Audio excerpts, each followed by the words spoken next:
From a young age, I'd been taught that love was supposed to be simple. You meet someone, connect, build a life together, and somehow everything just works. As I got older, though, I realized love had its own language, and it was a language I wasn't fluent in. When I met Sarah, I wanted to believe that this was it, that she was the one who could make me understand what love was truly about. I dreamed of a life together, something that felt real and stable, with someone who understood me in a way no one else could. But dreams can be deceptive, and reality didn't take long to set in.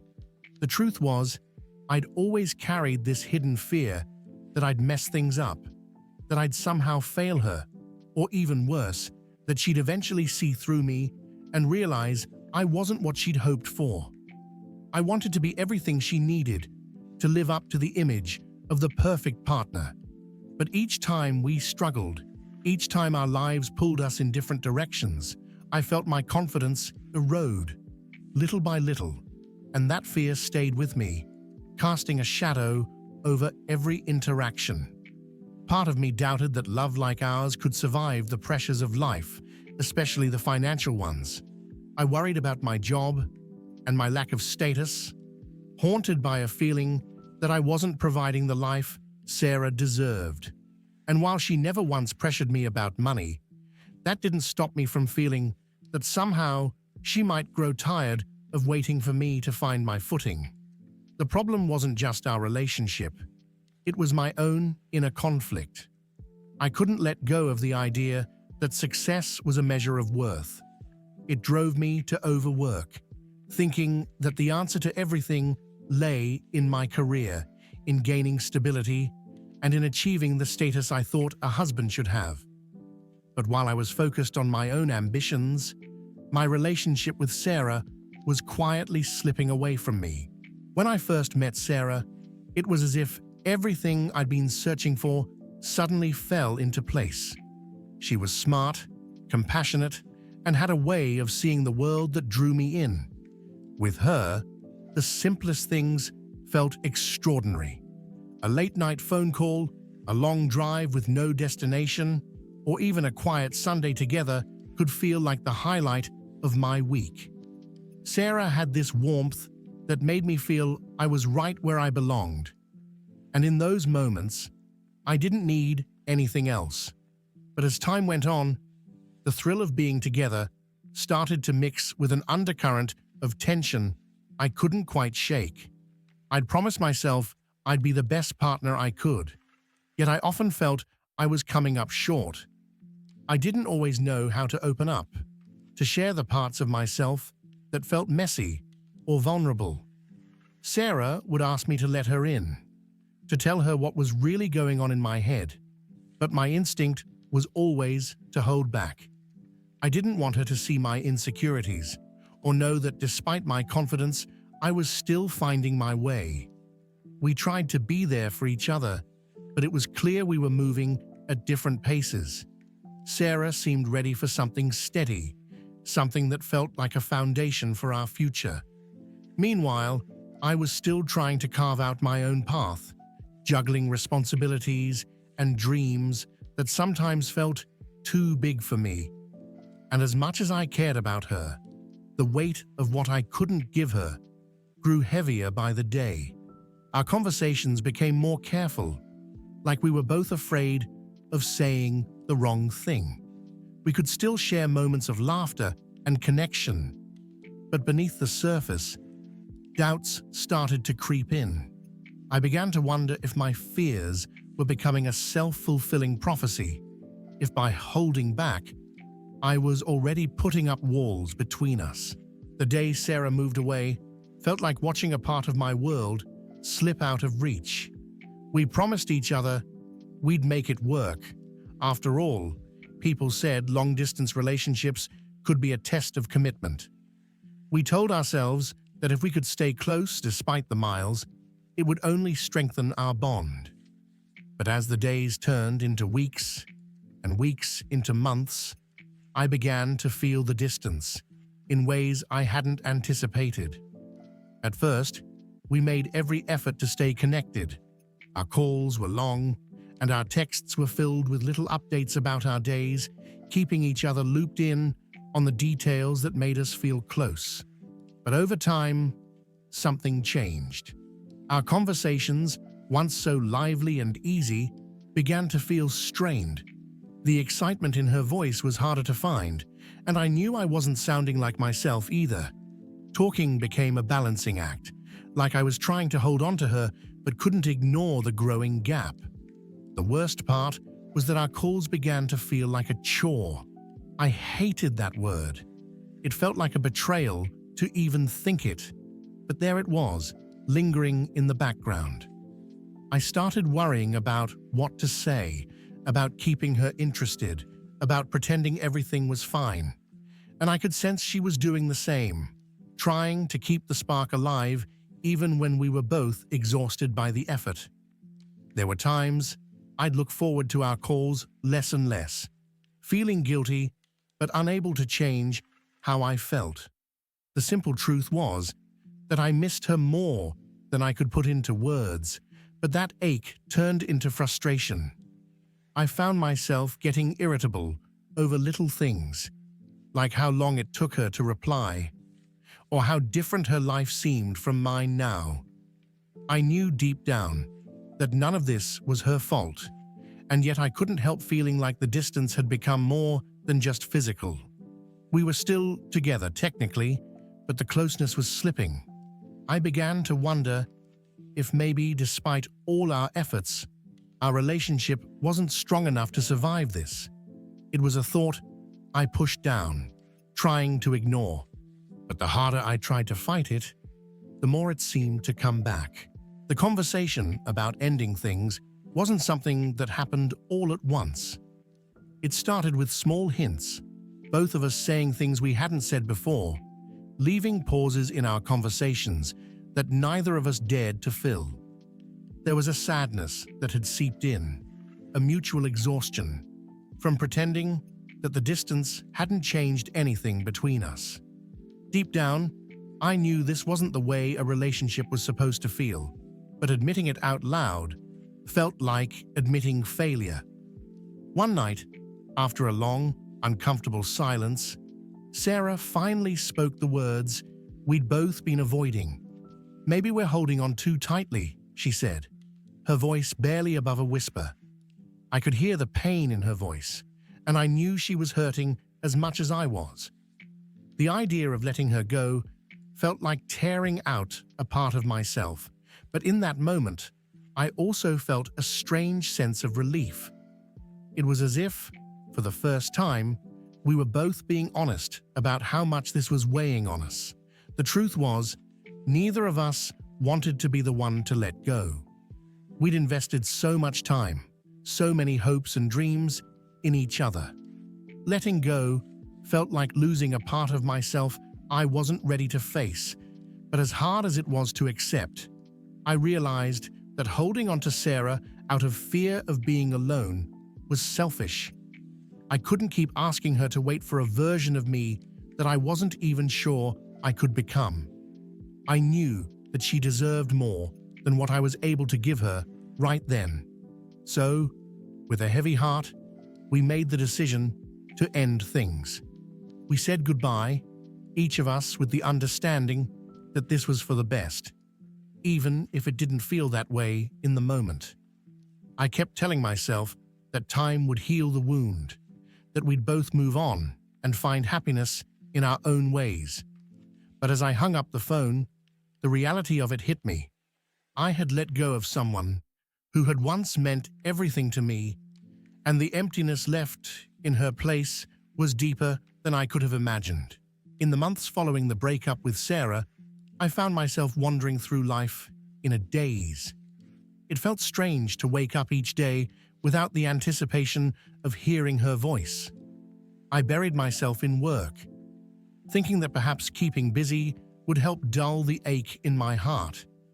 But while my professional life began to flourish, my personal life felt like a barren wasteland. I'd thrown myself into my job, focusing on the climb up the corporate ladder, hoping that success would somehow fill the void left by Sarah. But there was still an emptiness I couldn't shake. It was during one of those quiet evenings at a local coffee shop, where I often sought refuge from my thoughts, that my life took an unexpected turn. As I sipped my usual espresso, I noticed a woman sitting at a nearby table, sketching in a notebook. She had this captivating energy about her, a lightness that drew me in. After a few stolen glances, I worked up the courage to approach her. "Hey, I couldn't help but notice your drawings. They're amazing," I said, hoping to strike up a conversation. She looked up, her eyes sparkling with a warmth that reminded me of the early days with Sarah. "Thanks. I love capturing little moments," she replied, smiling. Her name was Emma, and as we talked, I felt a connection begin to spark. It was refreshing to be in the presence of someone new, someone who didn't carry the baggage of my past. As the weeks turned into months, Emma and I spent more time together. She introduced me to a side of life I had been too busy to notice: art galleries, nature walks, and heartfelt conversations that flowed easily. For the first time in a long while, I felt the stirrings of joy returning to my life. Yet, even as I began to open up to her, I couldn't shake the memories of Sarah. I often found myself comparing the two, measuring my growing affection for Emma against the love I'd once shared with Sarah. But Emma had a unique way of helping me see that my struggles with vulnerability weren't just about distance or circumstance. They were about my own willingness to trust and be present. She challenged me to confront my fears head-on, to express my feelings and share my thoughts without holding back. It was a breath of fresh air, and I started to realize that perhaps it hadn't been the distance that had driven Sarah and me apart, but my own reluctance to truly let her in. As my friendship with Emma blossomed into something deeper, I found myself facing a pivotal moment, one that required me to confront the walls I had built around my heart. With each passing day, I realized that I had been living in a self-imposed isolation, guarded by fears that had stemmed from my past with Sarah. Emma, with her genuine spirit and patient understanding, began to chip away at those walls, encouraging me to be more open about my feelings. It wasn't easy. I would catch myself hesitating, remembering the vulnerability that had led to the pain of my breakup. But Emma had this way of making it safe to express my thoughts. One evening, as we sat on her balcony, watching the sun dip below the horizon, I felt an overwhelming urge to share my story. The good, the bad, and everything in between. I used to think that love meant never letting anyone in too deep, I confessed, my voice trembling slightly. But now, I see that by doing that, I pushed Sarah away. Emma listened intently, her eyes full of empathy, and as I spoke, I felt a weight lift off my shoulders. It was liberating to put my feelings into words, to articulate my fears about being vulnerable. "I've been scared of getting hurt again," I admitted, the honesty surprising even me. "But I want to trust again, I really do." In response, Emma reached out, taking my hand in hers. "Trust doesn't come from proximity. It's built through shared experiences and open hearts," she said softly. "We can't predict the future, but we can choose to be present with each other now." Her words resonated with me, echoing the lessons I had failed to learn before. This time, I was determined to be different. As I continued to share my thoughts and insecurities with Emma, I began to feel a growing sense of connection. Our late-night conversations became a sanctuary where we could be ourselves, flaws and all. Emma showed me that vulnerability wasn't a weakness, but rather a strength that fostered intimacy. I learned to let go of the need for control and to embrace the uncertainty that came with opening my heart to someone new. With every laugh, every shared secret, and every moment of silence that felt comfortable instead of strained, I realized I was rediscovering what it meant to truly connect with another person. And though the shadows of my past with Sarah still lingered, they no longer held power over me. I was slowly learning that love could thrive in the space of trust, and this time I was ready to embrace it wholeheartedly. It was an ordinary Saturday afternoon when life threw me a curveball I never saw coming. I had decided to visit a local art festival that Emma had raved about, eager to soak in the creativity and energy of the community. As I strolled through the vibrant booths, admiring the works of various artists, I felt a sense of contentment enveloping me.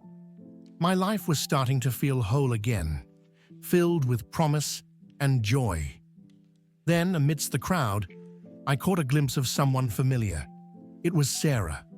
My heart raced as I stood frozen in place, the weight of our shared history flooding back in an instant.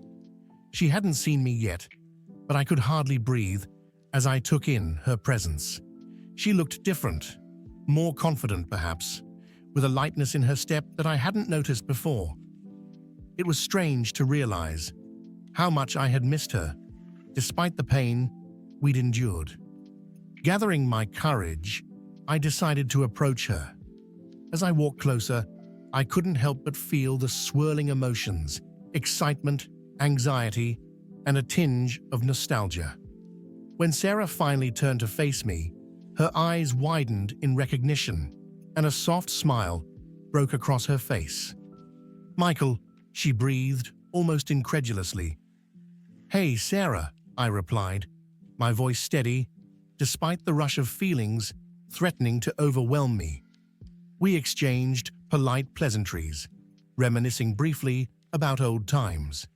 But beneath the surface of our small talk, I sensed an undercurrent of unspoken feelings, a longing to understand how we had both changed during our time apart. "What have you been up to?" Sarah asked, her curiosity genuine. As I shared snippets of my life, the growth of my career, my new relationship with Emma, and my journey towards self-discovery, I noticed Sarah's eyes sparkled with pride.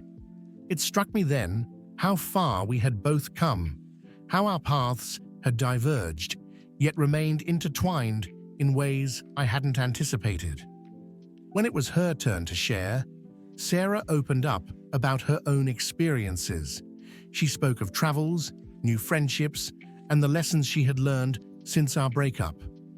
"I've realized how important it is to be open and vulnerable," she said, her voice steady. "It's something I've struggled with too, but I'm working on it." In that moment, I felt a sense of kinship with her, a shared understanding that the distance between us had allowed for growth. As our conversation deepened, it became clear that the resentment and hurt that once colored our relationship were fading.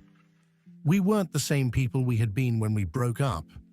In those brief moments, I could see the potential for a new kind of relationship, one built on mutual respect and understanding, rather than the old patterns of fear and distance. Before we parted ways, we exchanged numbers, promising to stay in touch. It was a small gesture, but it held immense significance for both of us. As I walked away from the festival, I felt lighter, as if a chapter of my life had come full circle. Sarah and I had navigated our separate paths, and now perhaps we could find a way to coexist in each other's lives once more. After that unexpected encounter with Sarah, my mind was racing with possibilities. A week later, we arranged to meet for coffee, both excited and anxious about this new chapter. As I walked into the cafe, my heart raced at the thought of seeing her again. When I spotted Sarah at a corner table, a sense of familiarity washed over me. "Hey, you," she smiled warmly as I approached. We settled into easy conversation, and it felt as if no time had passed. We spoke candidly about our lives, our mistakes, and how we had both learned the importance of emotional openness. I could see the changes in her. She seemed more at peace, and I felt the same in myself. During our talk, we acknowledged the hurt of our past, but focused on the growth we had both experienced. I've learned that love isn't just about being close. It's about being honest and vulnerable, I shared, feeling a wave of relief as I spoke those words. Sarah nodded in agreement, her eyes reflecting a newfound understanding. By the end of our meeting, it was clear that we had both healed, albeit separately. Our reunion wasn't just about rekindling old flames. It was about building a friendship rooted in respect and trust. We left the cafe with a promise to support each other as we moved forward, knowing that true healing comes from connection and understanding. With Sarah back in my life, I felt a renewed sense of hope and possibility. Our friendship blossomed into a comfortable partnership where we could share our experiences without the weight of old expectations. I realized that the emotional openness I had cultivated with Emma had prepared me for this moment. I had learned that love thrives not in proximity, but in connection. As I continued to deepen my relationship with Emma, Sarah became an integral part of my support system. We would share our triumphs and challenges, encouraging each other to keep pushing forward. It was refreshing to feel such genuine camaraderie, knowing we were both committed to personal growth. One evening, sitting with Emma at my favorite restaurant, I expressed my gratitude. "You helped me understand the importance of being present and trusting again," I told her. Emma smiled, her eyes sparkling. "And you've shown me how powerful vulnerability can be," she replied, making me realize how much we had both influenced each other. Looking ahead, I felt excited about the future. I embraced the changes in my life and the lessons learned from both Sarah and Emma. My past experiences no longer haunted me. Instead, they fueled my desire to nurture these relationships with honesty and trust. I understood now that love is not just a feeling, but a commitment to being emotionally present, no matter the distance. With Sarah and Emma both in my life, I felt empowered to face whatever challenges lay ahead. I knew that true love isn't about proximity, but about the courage to open one's heart. And with that realization, I stepped into a new chapter, ready to embrace all the possibilities that awaited me. As I look back on my journey, it's clear that each twist and turn has shaped me into who I am today. The heartbreak with Sarah, the struggles of long-distance love, and the emotional walls I built, all of it taught me invaluable lessons about love, trust, and vulnerability. I've learned that love isn't just a destination, it's a continuous journey of growth and connection. With Sarah in my life as a friend and Emma by my side as a partner, I feel a profound sense of balance and support. I've come to appreciate the beauty of both relationships, the deep understanding I share with Sarah, and the adventurous spirit of my romance with Emma. They complement each other in ways I never anticipated, reminding me that love can take many forms. As I embrace this new beginning, I focus on nurturing these connections. I actively engage in open conversations, always seeking to understand and support the women I care about. I've learned that vulnerability fosters deeper connections and allows us to overcome challenges together. The lessons I've learned are not just personal. They resonate with anyone who has faced similar struggles in love and life. True love requires courage, the courage to be vulnerable, to express feelings, and to trust even when it feels risky. It's about showing up for one another, no matter the distance, and recognizing that emotional presence is what truly binds us together. As I move forward, I feel a renewed sense of purpose. I'm excited to explore this new chapter in my life, filled with opportunities for growth, love, and connection. Whether it's sharing laughter over coffee with Sarah or embarking on new adventures with Emma, I know that I'm equipped to handle whatever comes my way. In the end, I've learned that love can flourish beyond the confines of proximity. It thrives in the courage to be present, to communicate openly, and to cherish every moment. And with that, I step confidently into the future, ready to embrace the love and joy that await me.